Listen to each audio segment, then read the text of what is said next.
Bonjour à tous et à toutes, donc c'est Nicolas des Talents des Hauts-de-France. Aujourd'hui, on se retrouve pour une nouvelle interview. Donc, on est en compagnie du groupe Rush on Mars. Bonjour à tous.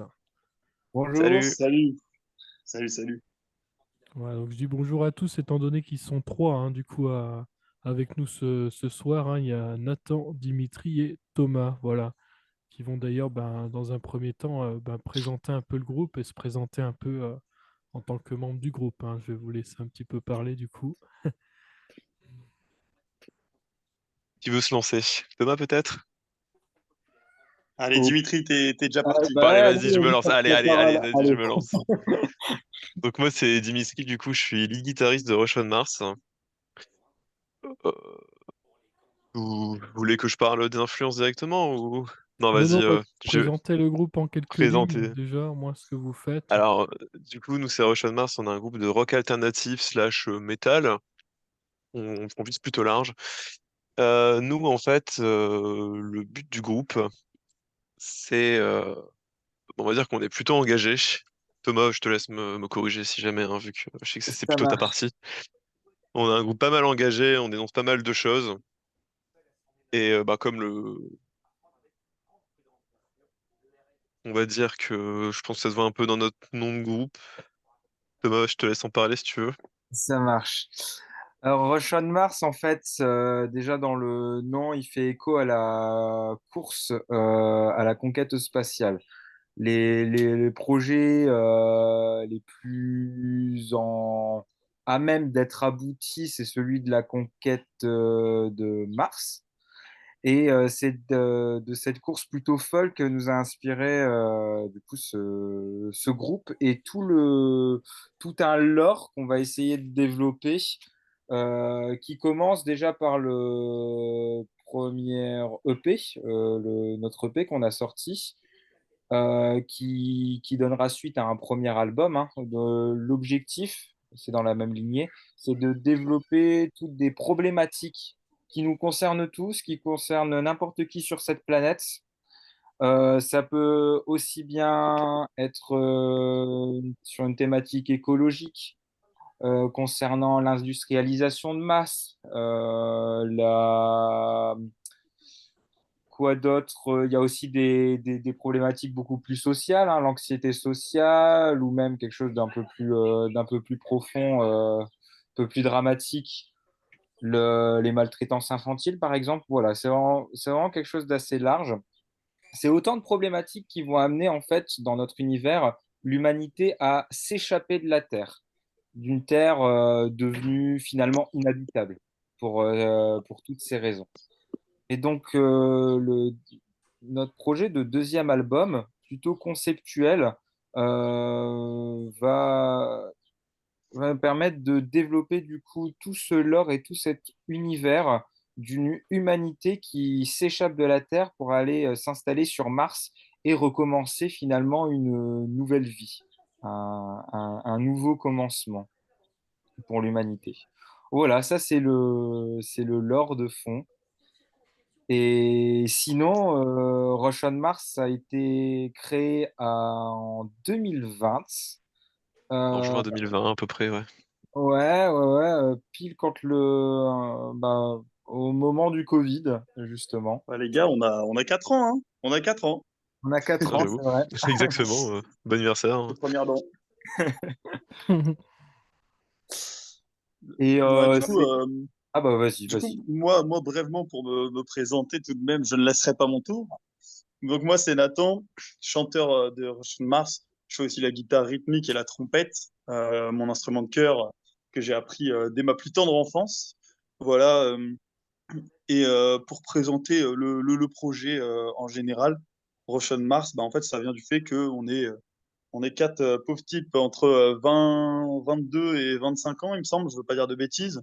Et bah voilà, on vit dans un monde où on ne peut que constater qu'il y a beaucoup de problématiques sociales, écologiques, culturelles, beaucoup de choses euh, à quoi on doit faire face. Donc en fait, nous, on vient prendre position et en fait, on vient apporter une critique, mais en même temps, voilà, on se rend bien compte, et c'est ce qu'on dénonce beaucoup dans nos musiques, que le problème initial, c'est l'homme, c'est les ambitions de l'homme. Et nous, en fait, on en fait partie. On vient pas. Ça, je parle aussi en nom d'Arthur. Je sais qu'il tient beaucoup à ce point-là. C'est que, en fait, on vient pas faire les petits directeurs de tous ces problèmes. Et on sait qu'on en fait partie, qu'on fait partie d'un mécanisme. Mais nous, ce qu'on propose avec le groupe, c'est Rush on Mars, justement, c'est l'escapade, on va dire, spatiale. C'est une problématique actuelle.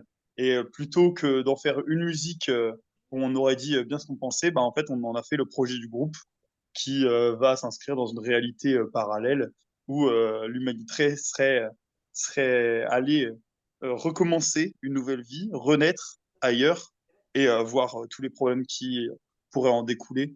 Mais voilà, aussi toutes les belles choses qui peuvent en découler. Il n'y a pas que de la noirceur, même si notre premier EP en est assez teinté, faut le dire. Très bien. Alors, comment vous vous êtes rencontrés justement? À la toute base, on s'est tous rencontrés au lycée. Avant que Crush on Mars soit créé, Thomas et moi, on s'est rencontrés au lycée, je crois, par hasard. On était mis en lien avec des potes.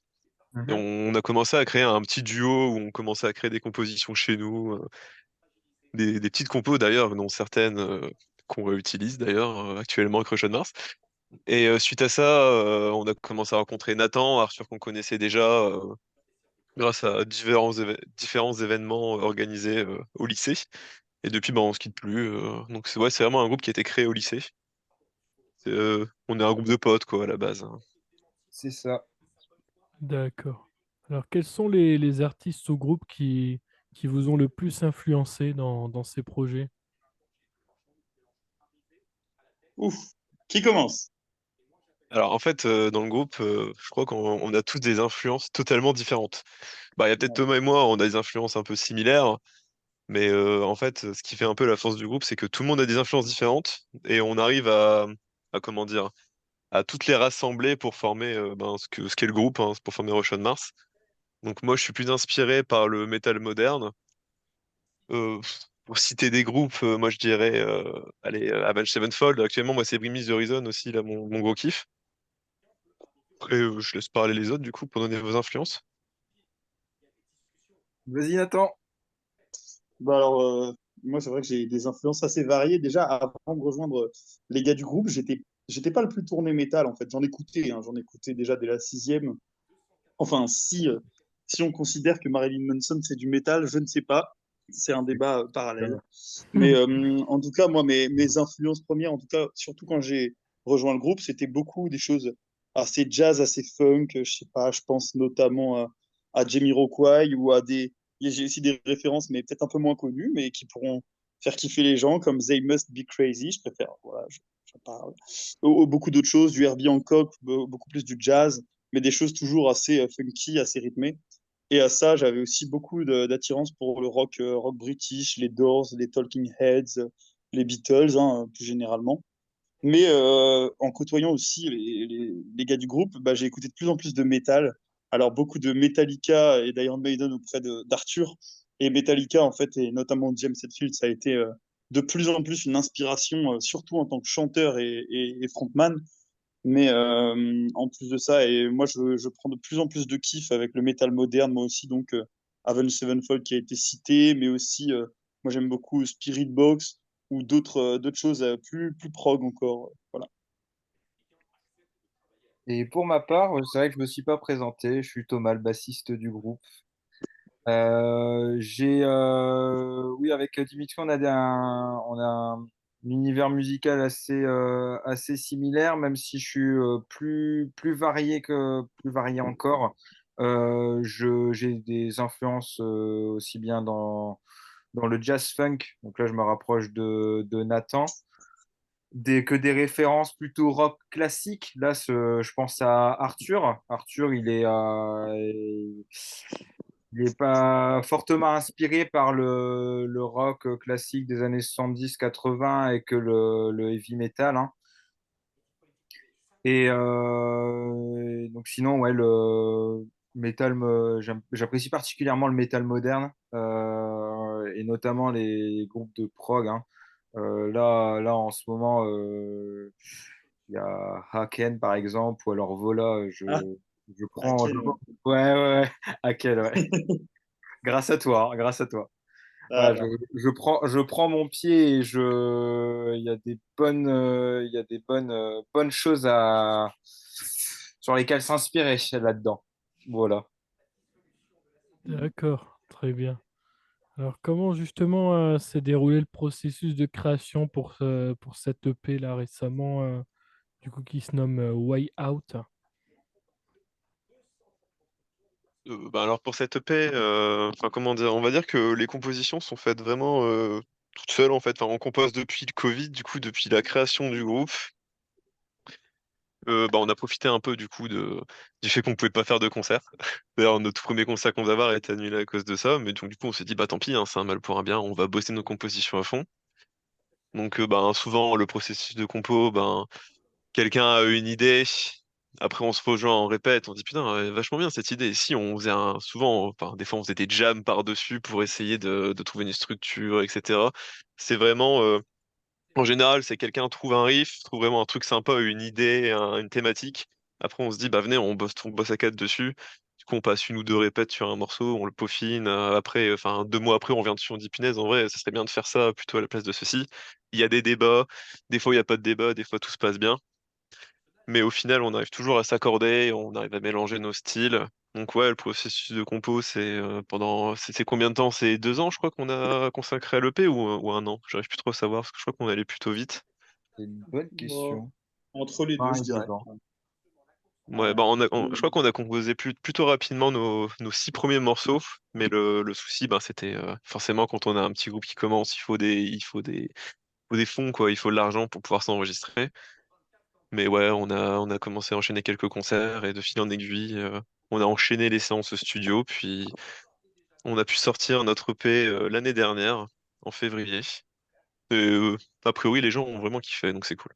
Ouais. Et nous aussi. Très bien. Exactement. Y a-t-il une chanson parmi cet album qui a une signification particulière pour vous? En en fait, j'ai envie de dire bah, chacun d'eux. Après, je sais pas s'il y en a une qui a plus une valeur personnelle pour l'un d'entre nous. Euh, Un d'entre nous je laisse. peut-être, mais pour le groupe, Ouais. est-ce que pour le groupe, il y en a un qui sort du lot, qui exprimerait particulièrement bien ce qu'on voudrait dénoncer sur cette EP? Bah pour moi, il y aurait Way Out, enfin moi que je pourrais sortir parce que je trouve que déjà c'est notre tout premier morceau qu'on a composé. On a décidé d'en faire notre titre éponyme, on en fait référence sur notre pochette. C'est vraiment aussi un morceau du coup, qui critique l'anxiété sociale, l'impact qu'a la société sur une personne. Et en même temps, Way Out permet aussi d'introduire un peu le côté, on a envie de s'évader, on a envie de partir dans l'espace. Mm, Donc pour moi, Way Out, c'est un bon morceau qui permettrait enfin, c'est un bon morceau pour comprendre un peu là où on a envie d'aller. Surtout qu'en plus, mm. c'est pour l'instant le seul morceau où il y a de la trompette. Donc Enregistré. pour moi, ouais, ouais, le seul morceau enregistré où il y a de la trompette parce qu'on en a d'autres, mais bon voilà, on les a pas encore enregistrés. Donc pour moi, Way Out, c'est un bon morceau, enfin plutôt Ouais, je suis d'accord. emblématique. Je suis d'accord. Et, et j'ajoute aussi que la structure de Way Out, plutôt particulière en deux parties, elle est assez représentative aussi de ce qu'on veut faire musicalement. On aime que ce soit plutôt original, un petit peu intéressant, enfin, on va dire. Et en l'occurrence, il y a Way Out et il y a Point of No Return qui sont deux morceaux de l'EP en deux parties, avec un côté orchestral aussi derrière, toute une petite prod orchestrale qui est beaucoup plus présente sur Point of No Return, mais qui est comment dire, sur Way Out, elle est plus Ouais. simple, mais elle passe hyper bien. Elle passe Bah, en super bien. fait, ça place un peu les bases qu'on a envie d'établir de manière musicale, quoi, d'avoir Exactement. des Ouais, côtés c'est vraiment, ça. avoir un petit côté orchestral bien planant pour ensuite passer sur du riff bien rythmé, des passages un peu Ouais. plus lourds, etc. C'est peut-être là qu'on va le plus marquer et affirmer notre identité de groupe, même si en fait c'est pas uniquement ça, Russian Mars, et qu'on prend autant de plaisir à jouer chacun des morceaux, même les morceaux qui paraissent plus efficaces, entre guillemets. Mais justement, on aime bien cette alternance. Et là où peut-être on se démarque et on affirme une identité vraiment particulière, c'est sur ces deux morceaux. Ouais. D'accord, très bien. Alors au niveau concert tourné, vous avez déjà réussi à faire quelques dates du coup à aujourd'hui ou vous en Bah avez là, d'autres de prévues actuellement? je crois que j'ai calculé à peu près depuis 2021, parce que l'année 2020, on n'a pas fait de concert, on a une trentaine de dates. Ben, comme par exemple, je pourrais citer le SLB Fest à Saint-Laurent-Blangy, on avait joué enfin, je vais dire en première partie du concert, mais c'était un festival. Il y avait les Pogo Car Crash Control d'ailleurs en tête d'affiche. C'est la C'était deuxième c'était édition. vraiment. Ouais, c'était la deuxième édition du SLB Fest. On a aussi joué au Psywood, on a joué à la Gare Saint-Sauveur de Lille, Ouais. parce qu'on a remporté un tremplin étudiant organisé par le Crous. Du coup, en fait, enfin, on a été un peu élu comme le meilleur groupe, entre guillemets, étudiant du Nord. On avait fait un très bon concert. Enfin, il y avait eu un concours à la fin. On a fini sur les quatre premiers. Et puis Ouais. voilà, il y a eu tout un tremplin vraiment cool. On a eu des belles opportunités suite à ça et des très beaux concerts, même dans la région lilloise, bah, voilà, dans différents quartiers. Puis même une fête de la musique assez mémorable quand même sur la Grand Place Oui, ouais. de Douai. Ouais, on a fini Voilà. tête d'affiche de Douai sur la Grand Place lors de la fête de la musique. C'était vraiment cool. Après, là, en termes de concerts à venir, bah, pour l'instant, on est en pleine recherche, hein. On est en pleine recherche de concerts, mais en fait, on est un peu mixé entre faire des concerts et enregistrer parce que on est aussi en pleine phase d'enregistrement de notre premier album, qui sera une suite qui sera un peu La on va continuité de compléter l'EP. la continuité de l'EP, ouais, c'est ça. Donc en Ouais. fait, on est en train de rechercher des concerts, mais c'est pas notre priorité actuellement. Le but, c'est de se focus sur finir nos derniers morceaux et les enregistrer, quoi. Ouais. Après, forcément, si on a une opportunité, on va la prendre directement, hein. Le but, c'est de se représenter un max, parce que ben, des gens kiffent ça, et puis le but, c'est aussi de faire connaître notre musique au plus de monde possible, quoi. Ouais. Et puis pour le plaisir de jouer, c'est vrai que c'est toujours que du bonheur, quoi. Mais Bah, ça sans manque, oublier, sans oublier le défi quand même d'enregistrer le premier album et de pas le sortir en 2027, quoi. exactement. Ça c'est la date pour l'album concept, pas pour l'album à venir. C'est clair. D'accord. Alors du coup, bah, les projets à venir, du coup, c'est surtout l'album qui est en préparation, hein, c'est ça du coup? C'est Ouais, ça. c'est ça, notre premier album qui serait du coup la continuité de l'EP.